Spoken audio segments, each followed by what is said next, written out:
So, ayun na nga. Dahil nga naboring ako, nag-shopping na naman ako sa Goodwill.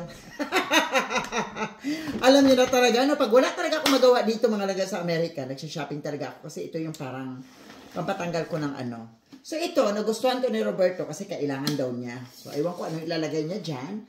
Salamin ng cover and then parang attache case emerald. Diba? So, nakuha lang niya to ng $4.99. Oh.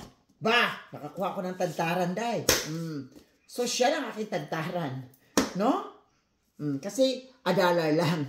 Kaya sabi ko, kuhanin ko to. Padala ko sa Pilipinas or whatever. Pwede pakinabangan. Diba? So, ito, nagustuhan ko siya kasi set na siya for only... Mahal din pala siya. I know. It's only $1.99. Ayan. $1.99 na yung pagkakuha ko sa kanya. O, diba? $1.99. So, ito yung aking binili. Kasi set na siya panluto. No? Panluto siya and everything. May kasama na siya kutsilyo and everything. It's very good. Tapos, nagustuhan ko tong box na to. Kasi para siyang vintage box. Na kung saan pwede ko naman siyang gamitin. Lagayin ko ng mga alahas. Or mga make-ups and everything. Diba? It's just really good. Kasi maganda pa yung quality niya. Even Roberto likes it. Kasi nga maganda yung eksena. Diba? So, nakita ko itong chinelas na to. Ayaw ko sana kasi ano siya, silver ang eksena, no? Diamond. Kaya lang, mura lang siya. So, binili ko na rin. Kasi pwede naman siyang panlakad-lakad. Pag nagsuot ako ng silver, bagayan ko na lang siya ng accessories na silver din. Kasi silver man ang design niya. So, hindi ako pwede mag-gold dito kasi hindi mabagay. Hindi siya bagay sa outfit. Pag nag-gold ako ng accessories, tapos ito yung chinelas ko. No? Buti sana kung gold-gold to, okay lang. Diba? And then, nagustuhan ko to mga langga para sa aking mga alahas, no? Mga necklaces. So, binili ko to para lagayan ko ng necklaces ko sa taas. So, maganda siya. Pinky-pinky. No? So, lahat ng necklace ko, I will gonna move it here para makita ko kaagad kung anong gusto kong isuot. No? And then, of course, pakita ko na naman si Mickey. Alam niyo naman ako, I am a Mickey fan. I am a Mickey fan. Avid fan ako ng Mickey. So, ayan, pakita ko na naman. So, ano dapat gawin? E di bilhin. Diba? Ganun lang kasimple. Pag gusto mo, bilhin mo. Ganun lang. Diba? And mura lang din naman siya.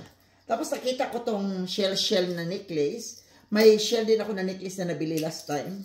So, when I go back to Mexico, isuot-suot ko siya. Para pag nasa beach ako, I can wear this. Diba? Na accessories. Tapos may cross ako. Nagustuhan ko siya kasi nice yung design. And I will gonna put it there. No? Dadalhin ko yan. Send ko yan sa Pilipinas. And also this one. I want it. Kaya binili ko rin siya. No? Parang blessed. So para patuloy ang pagpasok ng biyaya. Kasi blessed nga. Diba? Tapos ito, nagustuhan ko siya. So maganda siya. Tinesting ko siya. Medyo nailaw naman. No? Nailaw naman siya last time na tinesting ko. Ayan. Ayan. Wala lang siyang battery. So, kailangan lang ito ng battery, guys. Kaya binili ko siya kasi I like the design. Gusto ko yung eksena niya. Yung design niya and everything. No? It's red, white, and blue. US flag. No? Maganda siya. And, i-testing ko na lang. Lagyan ko na lang ng panibagong battery. So, we will know kung how it works. Diba? Kasi maganda naman siya. Hindi ka nalugi. And this is only like, magkano lang naman bili ko nito. Mura lang. Yan. $4.99. So, binili ko siya kasi pag natutulog ako, gusto ko yan lang yung ilaw ko. And of course, bumili ako ng tasa for graduation. Diba? Kung sino man nag-graduate, ito para sa'yo. Diba? May bibigay ko to sa'yo. No? With matching cash. Para bongga. So, ganyan ako dito. Tapos, namili na rin ako ng short. Para in case na uwi ako ng Pilipinas, I need more shorts, no? Kasi kailangan ko talaga ng mga shorts doon na maong. Or mga malalambot na shorts sa aking mga travel. Mga pantulog, no? So, bumili ako ng isa. Dalawa. And this is the third one. Ayan, di ba? Kaya, yun lang mga langga. Naisipan kong bilhin for today. We love you and God bless. Bye!